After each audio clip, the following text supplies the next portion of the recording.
은퇴를 퇴장이라고 생각하는 사람들이 많습니다. 그러나 이것은 잘못된 생각입니다. 은퇴는 새로운 시작입니다. 그것은 다양한 도전으로 이어질 수 있습니다. 두려워할 필요가 없습니다. 시작하기 늦은 나이라고 해서 포기하거나 자신을 제한하지 않고 자신의 꿈과 열정을 추구하는 것은 매우 소중한 일입니다. 중년이라는 단어에서 중자가 무거울 중인지 가운데 중자인지 간혹 헛갈릴 때가 있다. 중년은 감당해야 할 일이 많아 무거운 나이이기도 하고 긴 생애에서 딱 가운데 나이이기도 하다. 인생의 승부는 야구나 축구 경기와 같다. 대체로 경기 후반부에 승부가 판가름 난다. 운동선수의 성공 요소는 재능과 노력인데 일반 생활인도 마찬가지다. 초년운이 아무리 좋아도 중년운과 말년운과는 비교할 수 없다고 한다. 초년운은 부모운에 의해 좌우되고 중년 이후의 운은 자신의 결과물로 100% 자기 책임이다. 대기만성한 사람들에게 무엇을 배울 것인가? 중년을 실패만 하는 시기로 착각하지 말라.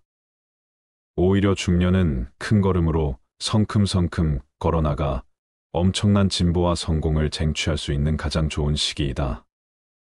당신은 서서히 꺼져가는 불씨가 아니라 새롭게 타오르는 불꽃이다. 당신을 기다리고 있는 것은 위기가 아니라 부흥이다. 이제부터 가슴을 활짝 열고 자신감을 가져보자. 대기만성한 사람들에게는 공통적인 특징이 있다. 그들 모두가 강한 목적의식을 가지고 있었다는 것이다. 또 그들은 열정의 소유자였다. 무엇보다도 가장 중요한 것은 비록 남들의 불신이 있더라도 자신이 하는 일에 대한 강한 확신을 갖고 있었다는 점이다. 마흔은 나에게 젊음과의 영원한 작별인 줄 알았다. 하지만 세월이 지나며 나는 알게 되었다. 마흔은 우리의 사고와 행복을 제약하는 장벽을 허물기 시작하는 나이라는 것을 말이다.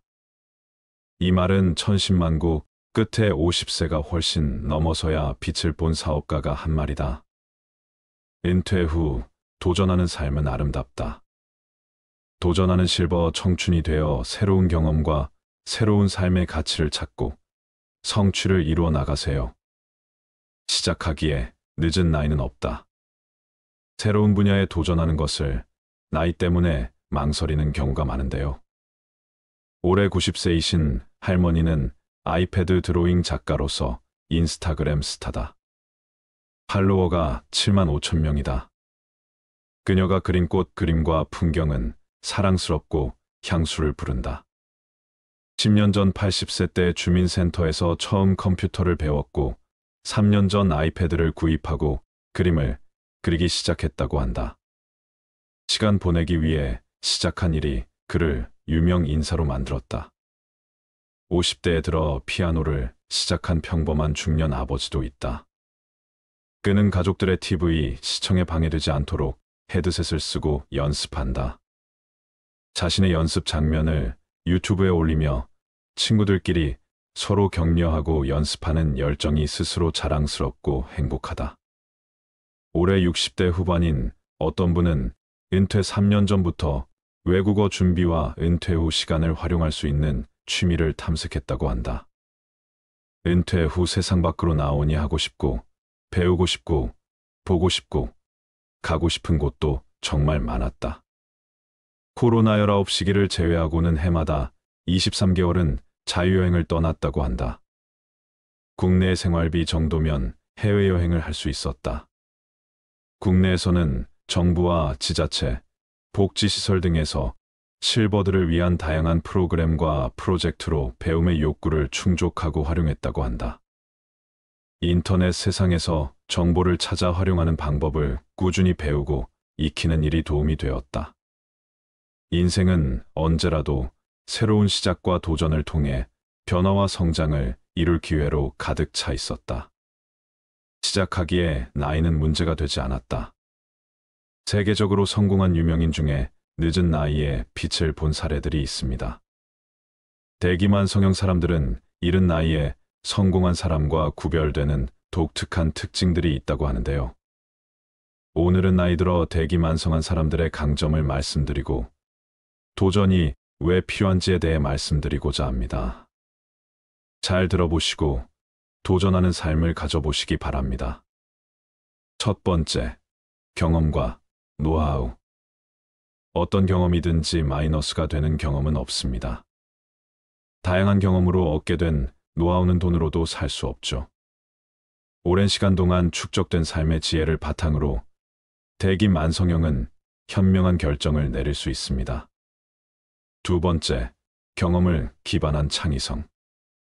여러 실패를 겪은 끝에 어렵게 성공하면 신중해질 수밖에 없습니다. 보통 나이가 들면 창의력이 떨어진다고 생각하는데 대기만성형 인간은 나이가 들어도 여전히 창의성을 보입니다. 다만 대기만성형은 창의성을 발휘하기 전에 여러 실험을 거치기 때문에 시간이 다소 걸린다고 합니다. 세 번째, 위기에 대처하는 능력. 누구나 실패를 겪는 것은 힘든 일이지만 대기만성형은 실패에 대한 면역력이 높아 보통 사람들보다 빨리 오뚜기처럼 일어선다고 합니다. 네 번째, 자기 자신에 대한 신뢰. 늦은 나이에 새로운 도전을 하기 쉽지 않은 이유는 주변인들의 의심과 반대에 많이 휘둘리기 때문인데요. 사실 자기 자신도 믿기 힘듭니다. 대기만성형 사람은 도전 과제를 극복하기 위해 자기 자신의 능력을 의심하지 말 것을 강조합니다. 늦은 나이에 어렵게 성공한 만큼 그 성공의 가치에 대해 더 귀하게 여길 줄 아는 것도 중요한데요. 여러분도 대기만성형 사람처럼 긍정적인 생각을 바탕으로 많은 것을 이룰 수 있길 응원하겠습니다. 실버 청춘은 여유로운 시간 속에서 여행을 통해 자연의 아름다움을 느끼고 새로운 장소에서의 경험들은 인생의 풍요로움을 더해준다. 다양한 문화와 예술, 자연환경을 만나는 해외여행은 세계를 탐험하고 새로운 경험을 쌓을 수 있다. 다른 나라의 문화와 사람들을 만나면서 시야를 넓히고 자신의 관점을 바꿀 수도 있다. 은퇴자들은 평생의 경험과 지식을 바탕으로 새로운 도전에도 장점을 가지고 있다. 더 많은 시간과 자유로움을 갖고 있으므로 자신의 관심사나 열정에 따라 새로운 분야로의 도전이 가능하다. 여행 외에도 자원봉사, 취미활동, 교육 참여 등 다양한 활동을 통해 실버 청춘들은 새로운 경험을 쌓고 새로운 사람들을 만나며 새로운 삶의 가치를 찾을 수 있다. 은퇴한 5060 세대에게 일이 왜 중요할까요? 5060은 여전히 건강한 산업여군입니다. 수명 연장과 저조한 출산율 등 사회적 변화를 고려하면 그들이 뒷방 노인이 물러나는 일은 국가적으로도 손실입니다. 또 생계를 위한 돈벌이에만 주력했다면 은퇴 이후에는 내가 하고 싶은 일, 내가 좋아하는 일을 하는 기회를 가질 수 있는 시기입니다. 수입 창출, 사회 공헌, 재능 기부 어떤 이유로든 5060에게 일은 반드시 필요한 것이지요. 그러나 5060 세대의 취업 상황이 좋지는 않고 창업은 섣불리 권하기가 어려운 게 현실입니다. 일하기를 원한다면 자신의 커리어 관리가 중요하겠지요. 오래 해온 일을 연장해서 이직하느냐 또는 새로운 분야에 도전하느냐는 본인 의사가 중요합니다. 그러나 어느 쪽이든 본인의 경력이 활용 가능하냐 아니냐의 문제이지 본인의 선택이 될 수 없습니다. 예를 들어 조선업계에서 퇴직하고 다시 조선업계에서 종사할 수 있을까요? 안타깝지만 조선업계의 위기로 불가능할 것입니다. 또 대기업에서 IT 개발팀장으로 일하던 분이 경력을 살려 중소기업 IT 개발팀으로 가기는 쉽지 않아요. 왜냐하면 중소기업에서는 개발자를 원하지 IT 관리자를 뽑지는 않거든요. 자격증은 취업 또는 창업에 어느 정도 역할을 할까요? 이직의 경우에는 자격증이 꼭 필요한 것은 아니지만 자신의 경력을 활용하지 못하는 분야로 재취업하게 된다면 과거 경력이 화려하다고 해도 회사 입장에서 보면 신입사원이나 다를 바가 없습니다. 이런 경우에는 본인의 전문성을 입증받기 위해서 자격증이 꼭 필요하다고 말씀드릴 수 있겠습니다. 5060에게 유망한 자격증이 있을까요? 50대 이상이 많이 취득한 자격증을 남녀별로 말씀드리자면 남성 1위가 지게차 운전기능사, 2위 굴삭기운전기능사, 3위 건축도장기능사, 4위 전기기능사, 5위 조경기능사 순입니다. 여성 1위는 한식조리기능사, 2위 양식조리기능사, 3위 세탁기능사, 4위 건축도장기능사, 5위 중식조리기능사입니다. 이 중에 전기 분야를 눈여겨보실 것을 권해드리고 싶습니다. 전기 분야는 자격증이 반드시 필요한 특수 분야이고 진입 장벽이 있는 편이라 자격증 취득이 취업에 유리하게 작용하기 때문입니다. 자격증은 국가 자격증과 민간 자격증으로 나뉩니다. 실제 취업에 있어서는 국가 자격증이 단연 유리합니다. 민간 자격증은 36,000여 개에 이르는데 그중 공인민간 자격증을 따시라고 권해드립니다. 꼼꼼하게 확인하고 자신에게 맞는 자격증을 선택하시는 것이 우선입니다. 자신이 관심을 갖는 자격증이 있다면 취득 방법, 취업 시 업무의 내용과 강도, 근무 조건 등을 상세히 파악해 봐야 합니다. 가령 지게차 운전 기능사 자격이 있어도 지게차가 있어야 취업이 되기도 합니다. 목돈을 들여 지게차를 구입하거나 취업을 포기하는 상황이 생길 수 있겠죠. 자격증 시험을 주관하는 기관에서 공개하는 업무 관련 내용 확인은 필수입니다. 다음은 관광통역안내사 자격증으로 제2의 직업을 갖고 활동 중인 70세 남자분의 이야기입니다. 한번 들어보세요. 문화관광해설사로 활동 중인 70세 남성분은 대학 졸업 후 은행에 입사해 32년간 근무했습니다. 그는 첫 직장이자 유일한 직장이 IMF 외환 위기를 겪고 롤스타에 매각되는 등 말년에 큰 일을 겪으면서 누구를 위해 일해야 하는가 하는 정체성 혼란이 찾아왔다고 합니다. 퇴직은 회사의 특별 퇴직제도를 통해 3년간 계약직으로 근무하다가 만 58세에 퇴직했습니다. 그는 계약직으로 근무하는 3년간 틈틈이 공부해서 관광통역안내사 영어 자격증을 취득했습니다. 열심히 준비한 결과로 문화관광해설사로 뽑혀 7년째 활동 중이며 관광 가이드로도 일하고 있습니다. 우선 자신의 강점이 무엇인가를 파악했다고 합니다. 자신의 희망 직종으로 무역상, 여행 가이드, 경영 컨설턴트 순으로 정리되었는데 국내외 여행 경험이 풍부하고 여행을 인솔한 경험도 있어서 우선 순위로 여행 가이드를 준비했습니다.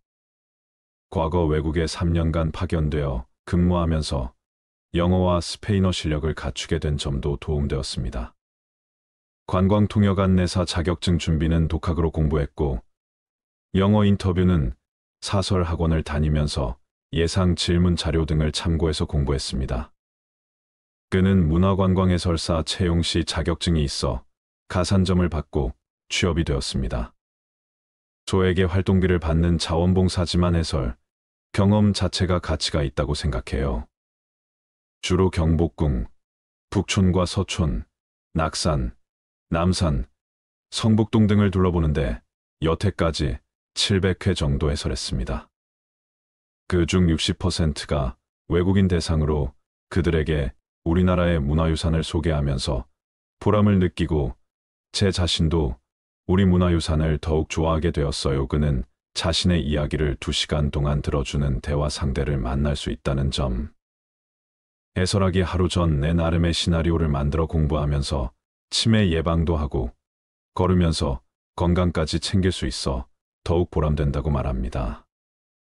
또한 해마다 문화관광해설사로서의 실력을 점검하는 테스트도 받아야 하므로 자원봉사지만 실력을 키우기 위해 노력하게 된다는 점도 좋습니다.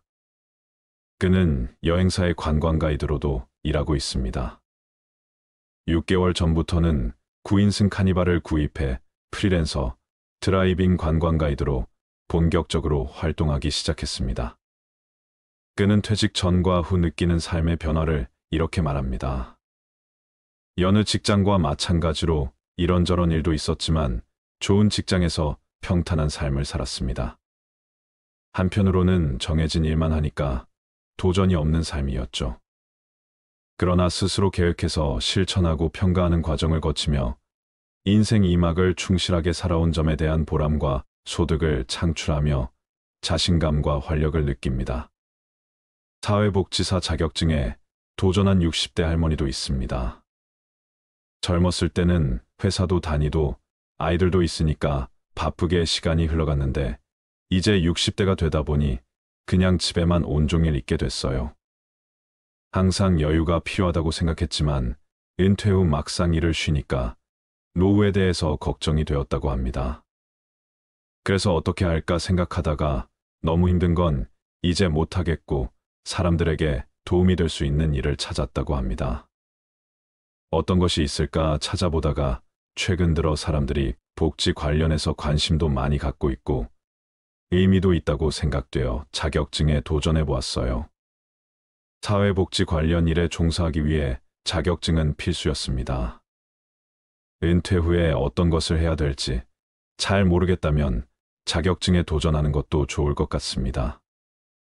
100세 시대인 요즘에 60세 정년을 채우고 40년을 특별한 일이 없이 느긋하게 보내는 삶이 과연 행복할 수 있을까 하는 생각도 드는 요즘입니다. 은퇴 후 돈을 위해 일하는 삶은 버겁고 쉽게 지칠 수 있지만 내가 원해서 할 수 있는 즐거운 노동이라면 인생에 더 활력이 생기고 재미나지 않을까 하는 생각이 듭니다.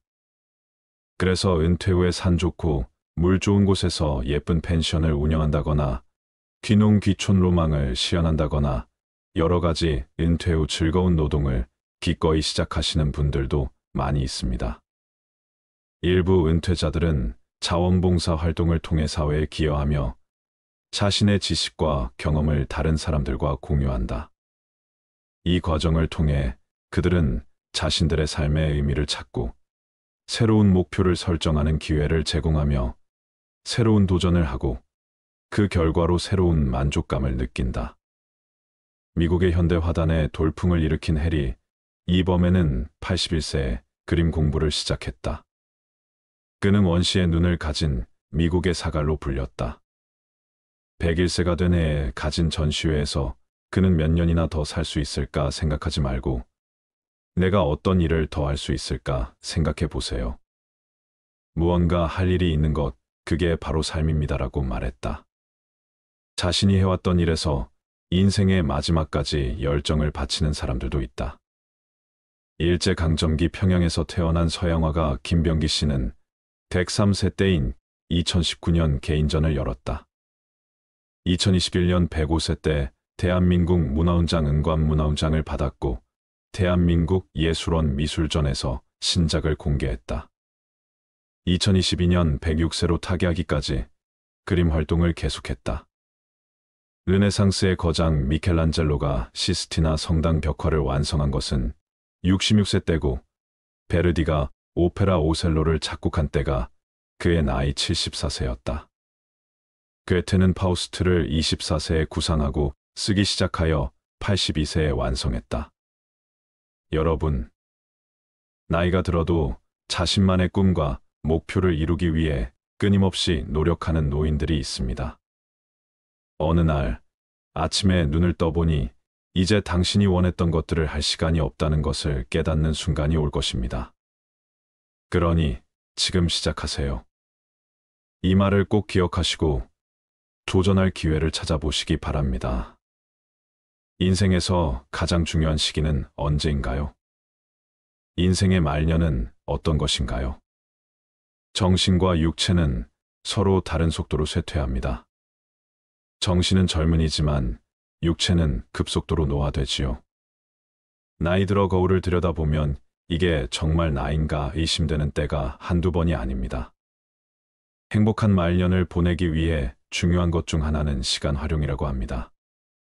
우리가 일상에서 느끼는 행복감은 활동 시간을 매개로 하는 경우가 많기 때문이지요. 성공적인 노후는 평소의 시간 활용에 달려 있다고 해도 과언이 아닙니다. 가장 큰 행복감을 느낄 수 있는 활동은 어찌 보면 가족, 친구들과 함께 시간을 보내는 것이라고 할 수 있습니다. 가까운 지인이나 친구들과의 교제는 행복감을 느끼는데 특히 도움이 됩니다. 노년기에 친구들로부터 받는 정서적 안정과 지지는 가족으로부터의 정서적 지지 못지않기 때문이지요. 행복한 말년을 위해 가족, 친구, 지인들과 즐거운 활동 시간을 많이 가져보시길 바랍니다. 여러분, 말년은 인생의 종착지로 과거의 성취와 실패를 돌아보며 가장 지혜로운 시기가 아닐까 싶은데요. 인생의 말년 그 순간은 우리에게 어떤 의미가 있는지 인생의 깊은 고민에 잠기게 합니다. 오늘은 쇼펜하우어의 철학을 바탕으로 말년이 가장 중요한 이유에 대해 알아보는 시간을 가져보겠습니다. 인생 중에서 말년이 중요한 3가지 이유를 말씀드릴게요. 첫 번째, 인생의 말년은 사람에게 가장 지혜로운 시기이다. 그 시기에는 우리가 삶에서 얻은 지혜와 경험을 바탕으로 현명한 판단력을 발휘할 수 있다. 지난 날들의 교훈을 통해 말년은 세상을 더 깊이 이해하고 자기 자신을 더욱 잘 이해할 수 있게 되는 것이다. 이는 우리의 삶의 지혜를 쌓아가는 보상이자 인생의 진정한 가치를 깨닫는 순간이 된다. 인생의 말년은 삶에서 얻은 지혜와 경험의 정점이다. 우리는 이때에 비로소 자기 자신과 세상을 내가 알던 것보다 더욱 깊이 이해하게 된다. 과거의 성공과 실패, 아픔과 기쁨을 돌아보며 우리는 더욱 현명한 판단력을 갖출 수 있게 되는 것이다. 나로부터 배운다는 말의 의미를 비로소 체감하게 되는 시기이다. 그동안 겪어온 모든 경험들은 우리에게 깨달음을 선사하며 삶의 의미와 목적을 명확하게 보여주는 계기가 된다. 인생의 말년은 단순히 나이가 들어감을 의미하고 체력이 떨어져서 쉬어야 한다는 의미가 아니다. 오히려 그 시기에 우리는 삶의 깊은 의미를 탐구하고 내면의 성장과 현명한 판단력을 통해 더욱 풍요로운 삶을 살아갈 수 있게 되는 것이다. 말년이라서 쌓아온 지혜와 경험을 토대로 새로운 통찰력을 얻을 수 있는 순간이자 인생에서 가장 지혜로운 시기라고 할 수 있다. 두 번째, 인생의 말년은 양보다 질이다. 말년은 우리에게 우선순위를 정할 것을 요구한다. 우리에게 주어진 시간은 유한하다. 시간과 에너지가 한정되어 있기 때문에 우리는 진정으로 중요한 가치와 목표에 더욱 집중할 필요가 있다. 가족, 사랑, 친구, 그리고 개인적인 성취와 같은 가장 의미 있는 것들에 더욱 가치를 두게 된다. 이를 통해 우리는 궁극적인 목표를 달성하고 인생의 질을 향상시킬 수 있게 된다. 말년에는 우리가 양적인 부분보다는 질적인 부분에 더욱 집중함으로써 우리의 삶을 더욱 의미 있게 만들고 풍요롭게 살아갈 수 있는 기회가 주어진다. 쓸데없는 인간관계는 정리하고 남은 시간을 소중한 사람들과 보내며 나를 위해 사용해야 하는 시기이다. 인생의 끝을 향해 우리가 향하고 있는 목표와 가치를 심각하게 고민하며 깊이 생각해 볼 수 있는 소중한 시간이라고 할 수 있다. 세 번째, 인생의 말년에 인생의 가치를 깨닫는다. 말년은 우리에게 유한성의 인식을 심어준다. 죽음의 임박을 인식하면서 우리는 삶의 한정성, 소중함을 더욱 깊이 느끼게 된다. 이러한 인식은 우리에게 감사의 마음을 심어주고 삶을 더욱 즐기는 방법을 배울 수 있게 한다. 말년은 우리에게 인간의 한계와 존재의 의미에 대한 고찰을 하게 해줌으로써 더 나은 내가 될 수 있게 해주는 것이다. 인생의 시간이 많을 때는 몰랐던 인생의 소중함을 느끼는 것을 통해 우리는 더욱 의미 있고 풍요로운 삶을 살아갈 수 있다. 그렇기에 우리는 이렇게 소중한 인생을 더욱더 잘 살아가기 위해 선택과 집중을 잘해야만 합니다. 나와 함께 있는 사람들은 나에게 영향을 끼친다라는 말이 있는데요. 말년의 소중한 삶을 위해 인간관계에서 반드시 잘라내야 하는 것 4가지에 대해 함께 알아보도록 하겠습니다. 첫째, 부정적인 영향을 잘라내라. 주변에는 부정적인 영향을 주는 사람들이 존재한다. 그들은 우리의 내면에서 긍정적인 빛을 희미하게 만든다. 우리는 자신의 복지와 평안을 위해 이들과의 인간관계를 제한하거나 끊어야 한다. 우리가 이들과의 연결을 끊음으로써 우리는 긍정적인 에너지와 영향을 품을 수 있는 사람들과 귀중한 시간을 함께 보낼 수 있다. 그들은 우리를 격려하고 지지하며 성장과 발전을 도와줄 것이다. 이는 진정한 행복과 만족을 찾기 위해 이들과 함께 걷는 길을 선택해야 한다. 우리의 에너지는 소중하고 우리의 기분은 소중하다.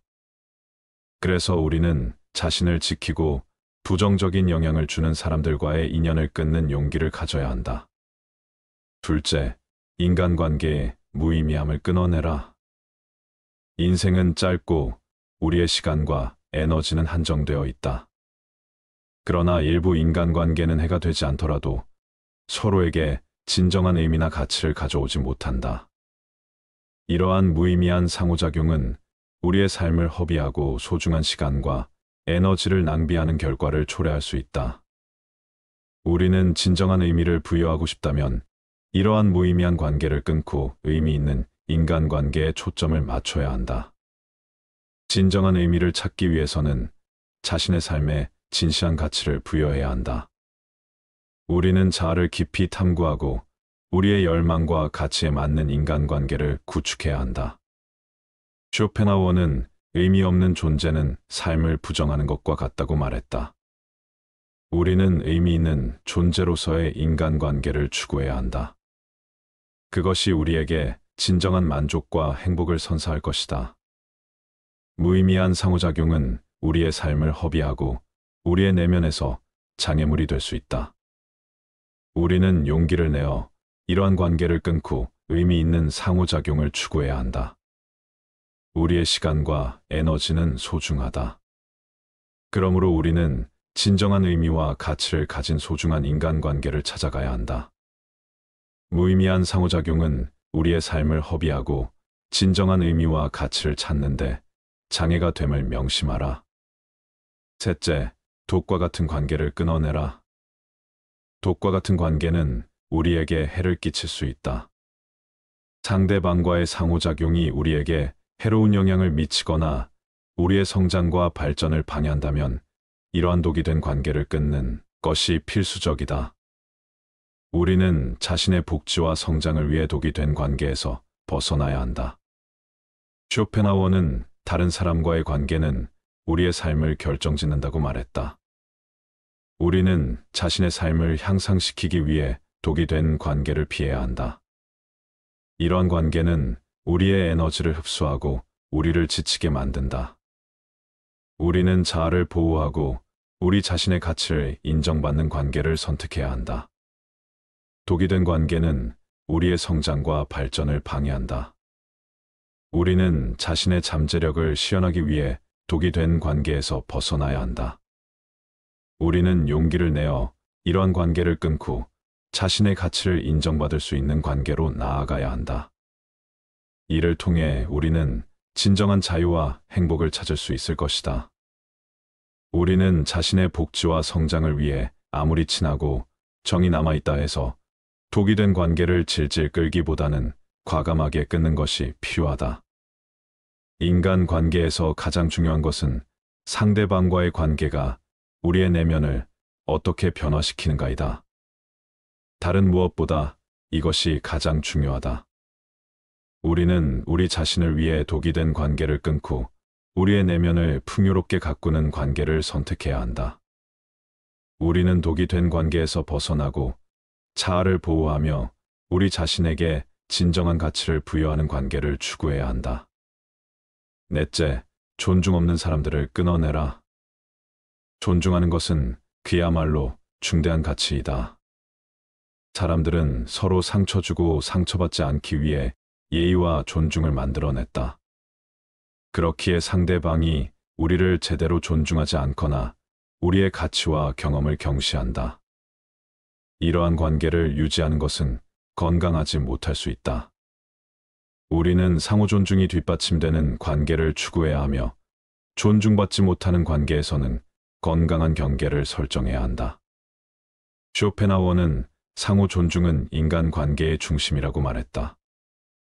우리는 상대방에게 존중받으며 우리 자신도 상대방을 존중하는 관계를 추구해야 한다. 상호 존중이 뒷받침되는 관계에서는 서로를 이해하고 받아들이며 서로의 가치와 경험을 존중한다. 상호 존중이 결여된 관계에서는 우리가 상처받고 지치게 된다. 우리는 건강한 관계를 유지하기 위해 존중받지 못하는 관계에서는 건강한 경계를 설정해야 한다. 우리는 용기를 내어 상대방에게 우리의 가치와 경험을 존중받을 권리가 있다고 말해야 한다. 우리는 존중받지 못하는 관계에서 벗어나야 한다. 상호 존중은 우리 자신의 존엄성을 지키는 것이다. 인간이라면 응당 지켜줘야 하는 일이지만 아쉽게도 인간 같지 않은 사람들로 인해 좀처럼 지켜지지 않는 일이 많다. 우리는 우리 자신을 위해 상호 존중이 결여된 관계에서 벗어나야 한다. 우리는 용기를 내어 상호 존중이 뒷받침되는 관계를 찾아가야 한다. 우리는 상호 존중이 뒷받침되는 관계를 추구해야 한다. 다음은 상호 존중이 되는 관계를 위해 지켜야 할 것에 대해 말씀드릴게요. 먼저 상대방을 존중하라. 상대방의 존엄성을 인정하는 것이야 말로 우리 자신의 존엄성을 지키는 길이다. 우리는 존중받고 인정받는 관계에서 자아를 보호하고 발전시킬 수 있다. 이를 통해 우리는 진정한 행복과 만족을 찾을 수 있기에 지금부터라도 존중하지 않는 사람과의 관계를 유지시키려고 애쓰지 마라. 아무한테나 친절하게 대하지 마라. 친절함이라는 것은 대체로 옳다. 친절한 태도로 먼저 대하게 되면 상대방의 태도도 대체로 친절해진다. 여기에는 조건이 있다. 상대방이 정상적인 사고를 가진 사람이어야 한다는 것이다. 나의 호의가 보통의 사람에게 전해진다면 기쁨으로 돌아올 수도 있지만 사람 같지도 않은 사람에게 전해지게 된다면 그들에게 무시당하고 그저 이용해 먹기 좋은 사람으로 보일 수 있다. 사람들에게 지나치고 관대하고 정이 많은 것은 장점이 아니다. 이렇게 행동하게 되면 상대방은 나를 얕잡아 보고 무례하게 행동하기 마련이다. 항상 내 선을 넘나들며 어디까지 선을 넘어도 되나를 계산하기 마련이다. 그렇기에 아무한테나 친절하게 대하기보다는 사람을 겪어보고 믿을 만한 사람에게만 친절한 태도로 대하라. 처음부터 모든 것을 퍼줄 필요가 전혀 없다. 만일 사람 같지 않은 사람이 있다면 과감하게 잘라버려라. 그런 사람에게 친절을 베풀어가며 친해지기보다는 나의 천성과 맞는 사람에게 더 많은 시간과 정성을 갖는 것이 차라리 이롭다는 것을 명심하라. 성공이라 함은 자신의 천성에 유리한 것은 적극적으로 취하고 천성에 어울리지 않는 것은 취하지 함으로써 만들어지는 법이다.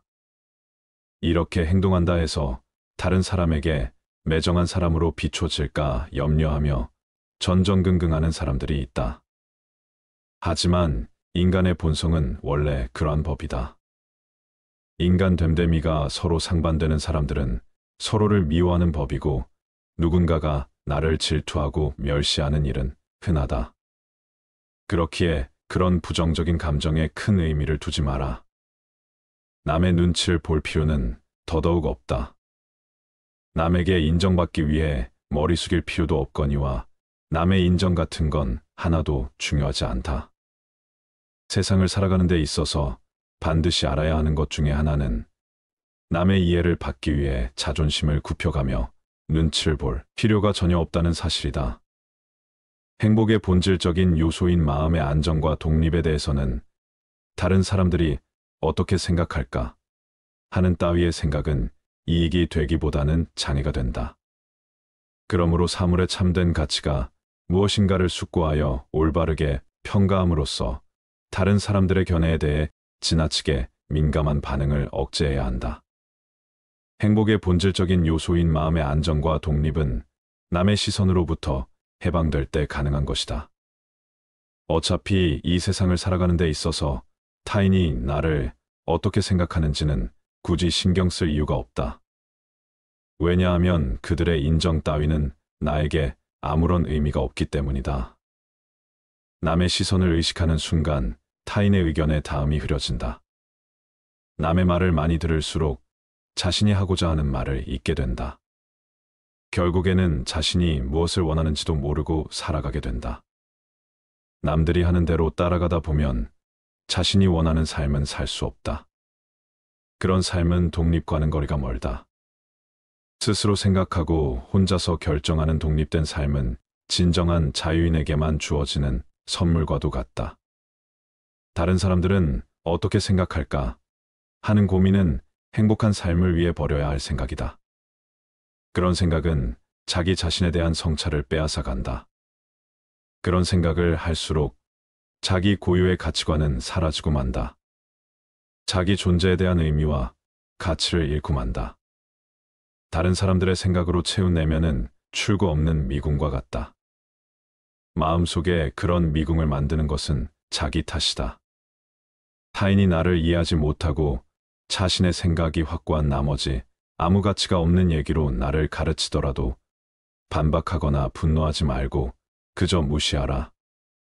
왜냐하면 애써 반박한다 한들 서로의 기분만 상할 뿐 그 사람이 바뀔 가능성은 거의 없다.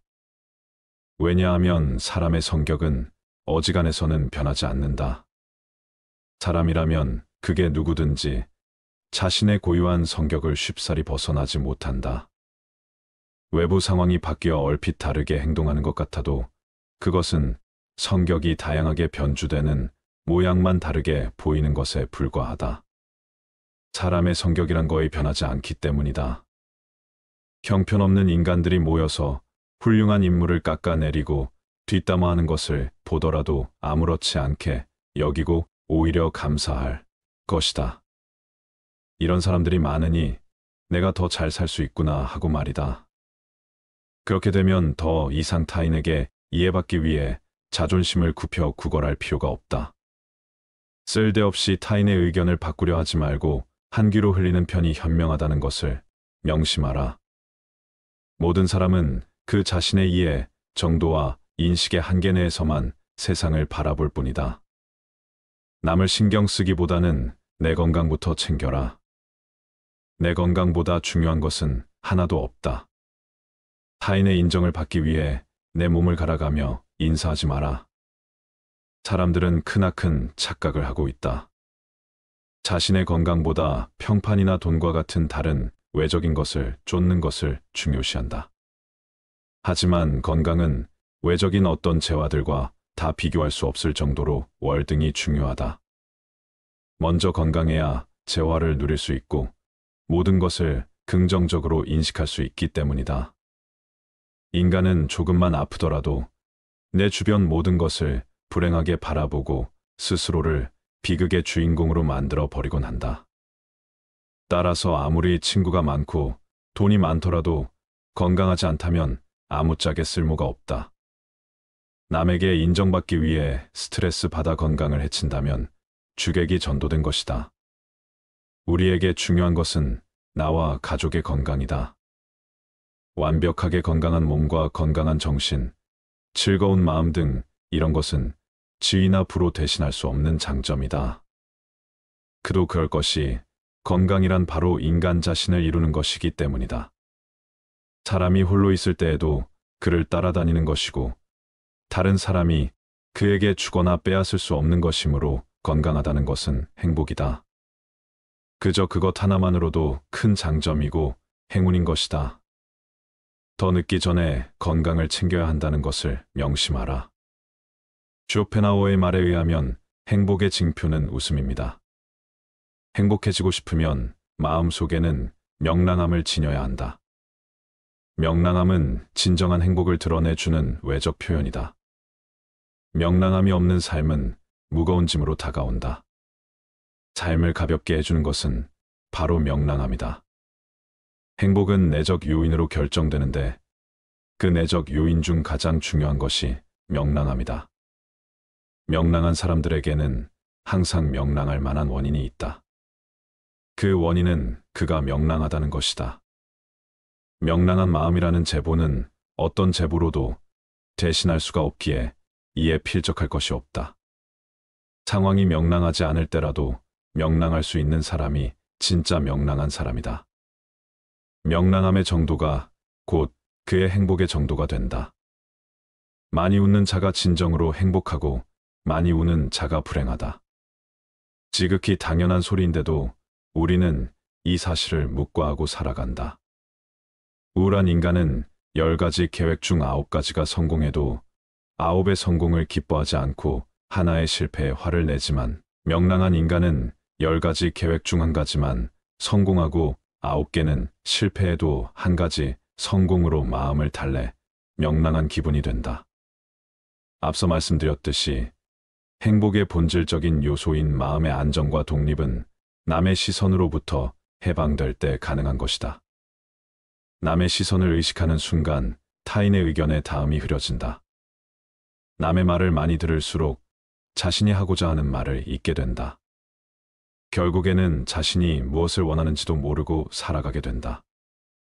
남들이 하는 대로 따라가다 보면 자신이 원하는 삶은 살 수 없다. 그런 삶은 독립과는 거리가 멀다. 스스로 생각하고 혼자서 결정하는 독립된 삶은 진정한 자유인에게만 주어지는 선물과도 같다. 다른 사람들은 어떻게 생각할까 하는 고민은 행복한 삶을 위해 버려야 할 생각이다. 그런 생각은 자기 자신에 대한 성찰을 빼앗아 간다. 그런 생각을 할수록 자기 고유의 가치관은 사라지고 만다. 자기 존재에 대한 의미와 가치를 잃고 만다. 다른 사람들의 생각으로 채운 내면은 출구 없는 미궁과 같다. 마음속에 그런 미궁을 만드는 것은 자기 탓이다. 스웨덴 속담 중에 이런 말이 있습니다. 사랑 없는 청춘, 지혜 없는 노년. 이것은 완벽하게 실패한 인생이다. 청춘의 특권은 사랑이고 노년의 의무는 지혜다. 성숙한 노년을 위해 지혜를 쌓아가라. 노인이라는 말은 단순히 나이가 많은 사람이라는 중립적인 의미입니다. 그러나 사회적으로는 경륜과 지혜를 가진 존경할 만한 사람이라는 긍정적인 의미와 더불어 허약하고 능력 없고 영향력 없는 사람이라는 부정적 의미도 함께 지니고 있습니다. 그래서일까요? 60이 넘은 사람들 대부분은 노인이라는 말을 듣거나 노인으로 분류되는 것을 싫어하는 경향이 있습니다. 노인이라는 말이 부정적 의미를 가지게 된 이유는 뭘까요? 첫째, 자신의 경험을 일반화해서 남에게 일방적으로 강요하는 점. 둘째, 새로운 것을 배우려는 겸손한 자세가 부족한 점. 셋째, 실력은 없으면서 현재의 직위나 과거의 직위 또는 나이를 앞세워 권위를 세우려 하는 점. 넷째, 상대에게 간섭하고 잘난 체하고 상대방을 지배하려는 점. 다섯째, 윤리도덕적 기준이나 규정을 무시하고 적당히 넘어가려는 점. 여섯째, 나이 많은 사람을 젊은이들이 이해해주는 것이 당연하다는 생각으로 구태의연한 말과 행동을 하는 점. 일곱째, 대가를 받기 좋아하거나 공짜를 좋아하는 점. 여덟째, 신체적 외모, 옷차림, 말씨 등에 별로 신경 쓰지 않는 점. 이 같은 행동과 태도나 말씨는 노인의 의미와 이미지를 부정적으로 만드는데 크게 영향을 미치고 있다고 합니다. 인간은 태어나서 죽을 때까지 계속 성장 발전한다고 하지요. 노년기 이후에도 계속 발전 가능하기에 발전하는 것이 바람직합니다. 특히 나이 60세가 넘어 노년기에도 계속 발전하는 방법은 나이 먹으면서 노인이 되지 말고 어른이 되는 것입니다. 노인이 아닌 어른이 되기 위해서는 행동과 태도를 변화시키는 개인적 노력이 있어야 합니다. 어른이라는 말에는 오랜 시간을 살아온 인생의 경험과 지식을 갖춘 지혜로운 사람이라는 의미가 담겨 있습니다.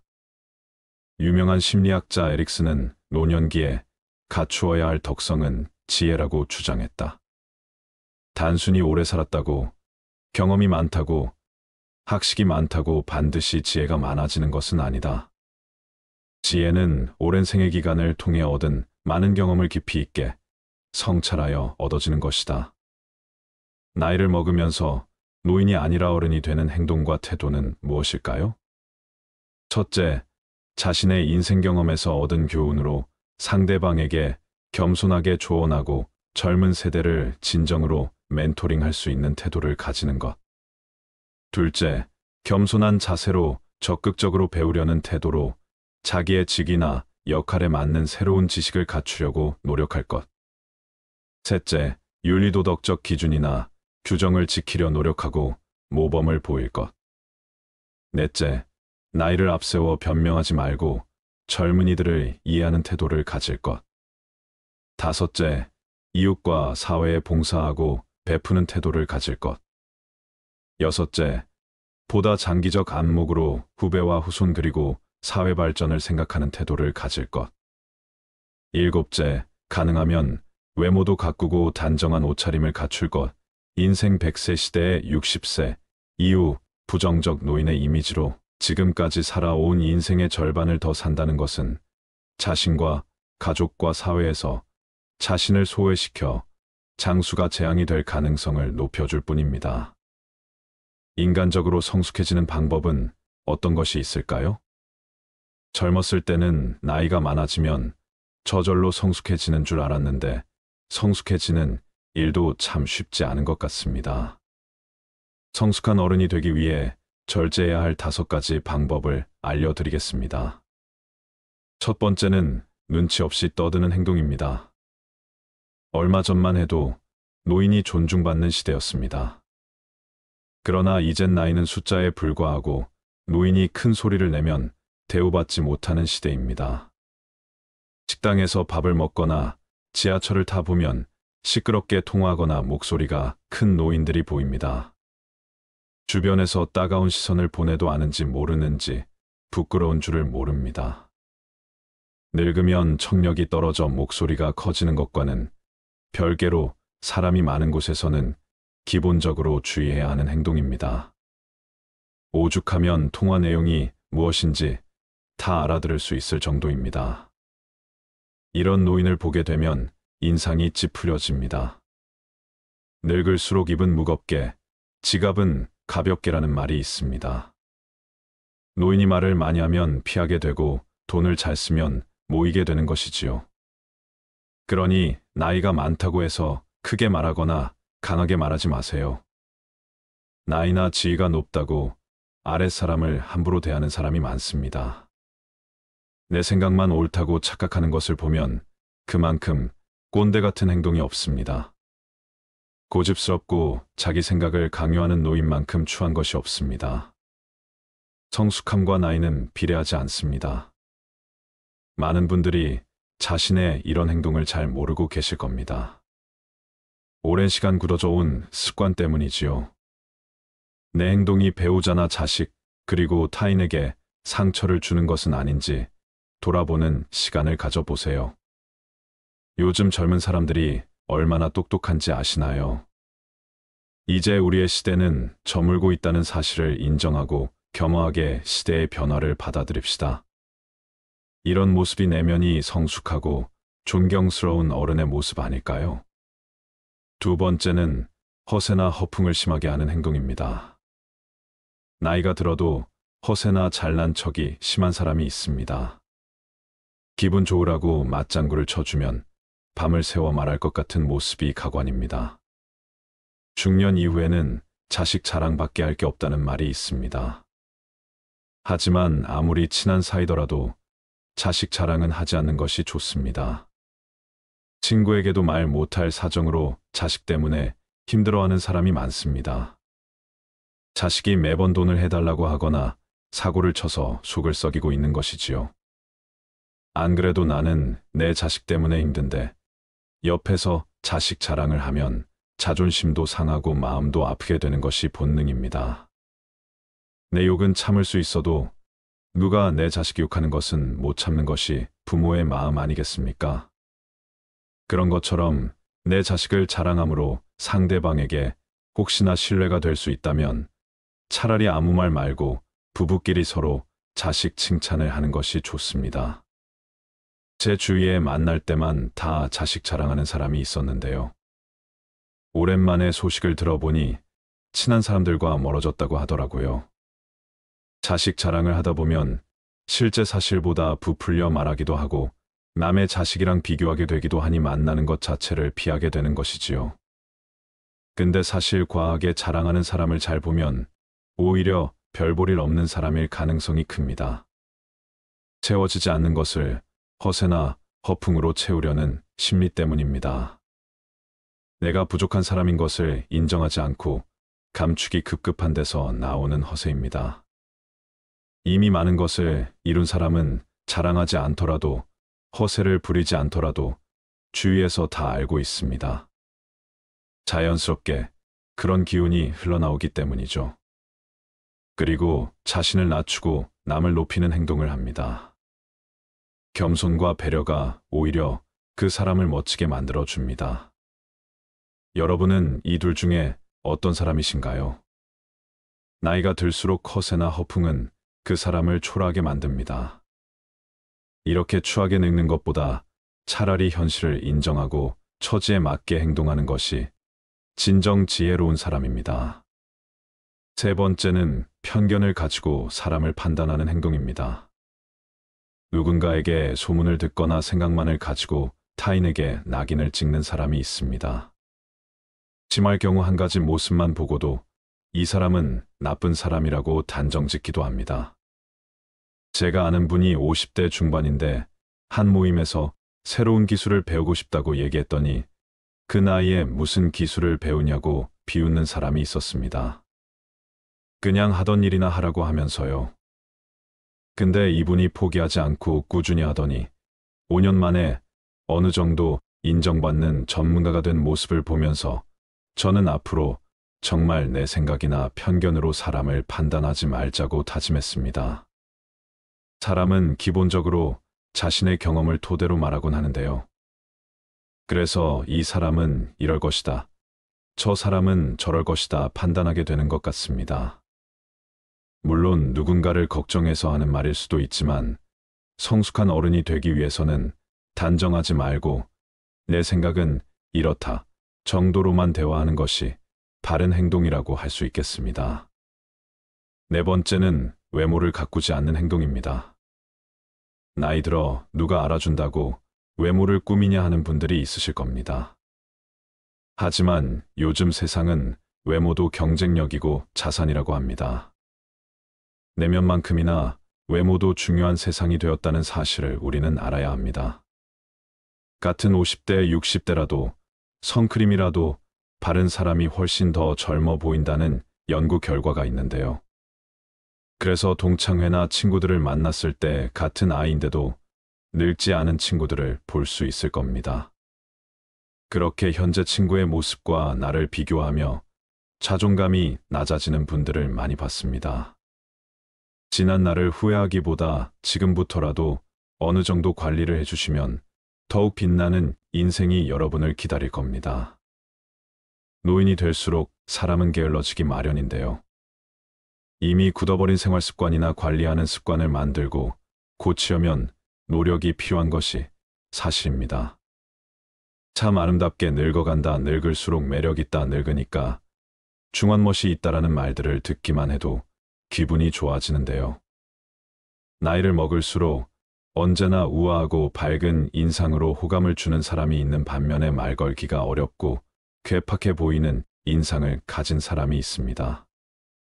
다섯 번째는 술 먹고 여러 사람을 피곤하게 만드는 행동입니다. 좋은 사람들과 기분 좋게 한잔하는 것은 권장하고 싶습니다.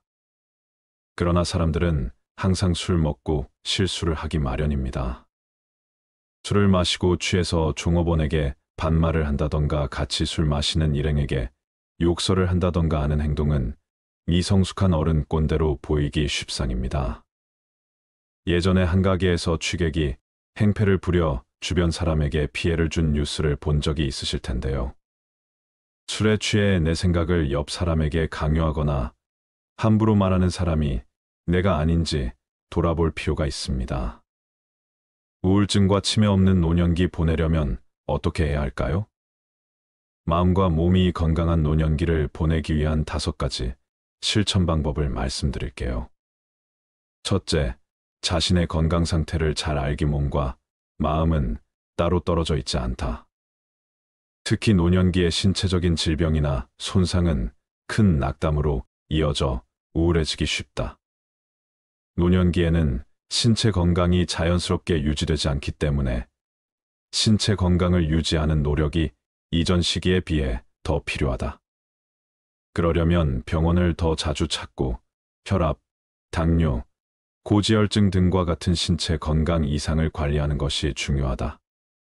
주기적으로 건강검진을 받고 질병의 예방과 조기 진단을 위해 의사와 상담하는 것이 무엇보다 중요하다.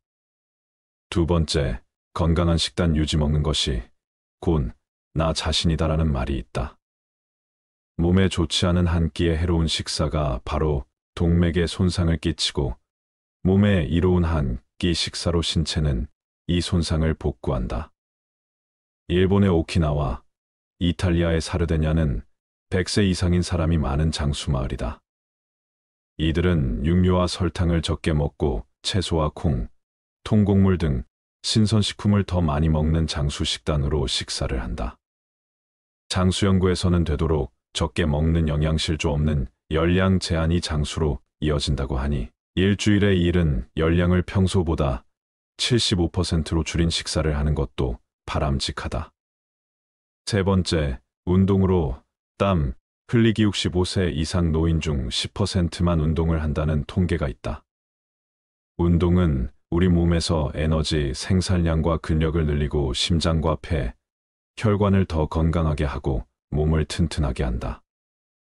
하루에 15분 정도 뛰기만 해도 심장병 같은 질병으로 인한 사망이 45% 줄어든다. 건강을 유지하는 운동으로는 인터벌 트레이닝이 권장된다. 지금 당장 자리에서 일어나서 뛰어보자. 달리기나 뜀뛰기를 한 다음 숨 고르기를 한다면 건강한 수명이 몇 년 더 늘어날 것이다. 가능하다면 유산소 운동, 근력 운동, 스트레칭을 함께하는 것이 바람직하다. 네 번째, 사회활동을 적극적으로 유지하기. 가족과 친구, 이웃과의 사회적 관계를 유지하고 관심사를 공유하며 사회적 활동에 참여하는 것은 노년기의 인지 기능과 정신 건강에 긍정적인 영향을 준다. 새로운 취미나 관심사를 개발해 정신적으로 자극적인 활동을 지속적으로 수행하는 것이 중요하다. 악기 배우기, 노래 배우기, 정원 가꾸기, 글쓰기 등 여러 분야에서 자신에게 맞는 활동을 찾아 배우고 취미 생활을 한다면 우울증과 치매 발생 가능성은 줄어들 것이다. 공자가 말하길 노년기는 성숙한 시기로 어린 시절에 비해 더욱 현명해지기 때문에 더 진취적으로 생각해야 한다고 했다. 오래 살아도 새로운 것을 배울 수 있다며 끊임없이 배우는 것이 중요하다고 강조했다. 다섯 번째, 스트레스 관리하고 정신건강 유지하기. 스트레스란 자신이 통제할 수 없는 일직장이나 인간관계에 문제가 생겼을 때 느끼는 갈등 상황이다. 사실 우리 인생은 스트레스로 가득하다. 가장 좋은 일도 때론 스트레스가 된다. 세상에 공짜는 없기 때문이다. 만성 스트레스는 면역 기능을 떨어뜨리고 소화장애뿐 아니라 당뇨병, 심장병, 암에 악영향을 끼친다. 또한 분노, 우울, 불면 등 정신장애를 일으키고 노화를 가속해 치매 발생률도 높인다. 잘 될 것이라고 마음속으로 생각하면 실제로 이루어진다. 낙관적이고 태평하고 만족하는 사람들이 더 건강하고 오래 산다고 한다. 매일 살아가는 삶의 태도가 긍정적이라면 가장 훌륭한 스트레스 해소법이 된다. 매일 감사의 일기를 쓰는 사람들은 그렇지 않은 사람들에 비해서 더 긍정적이며 목표로 정한 일을 더 잘 해내고 자신의 인생에 만족하는 것으로 나타났다. 하루가 지나면 잠자리에 누워 아무리 사소한 일이라도 감사하는 마음이 드는 일을 찾아보자. 지난 수천 년간 여러 종교에서 권한 명상도 훌륭한 스트레스 해소법이다.